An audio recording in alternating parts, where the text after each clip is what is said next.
Okay, so the winners of our giveaway, pasaylo ako daan, nakalimot lagi ko that February 1st unta mag-announce me. So it's a little late and I know it's not February 1st sa Philippines, but here in America it's still February 1st.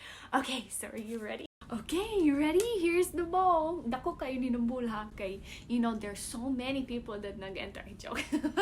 Okay, anyways, you ready? The first winner is Tristan! You're our winner! Our very first winner! Okay, now winner number 2 is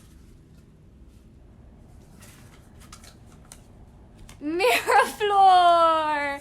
It's Miraflor! So, congratulations to our winners! Salamat kaayo sa pagtanaw. Thank you for your love and support to our channel. We really, really appreciate each and every one of you. Thank you everyone that nag-participate and that shares our channel and comments on our videos. We love you guys and hopefully you have a very good February 2nd because it's not February 1st anymore. Okay, thank you sa pagtanaw! Bye! Pogi!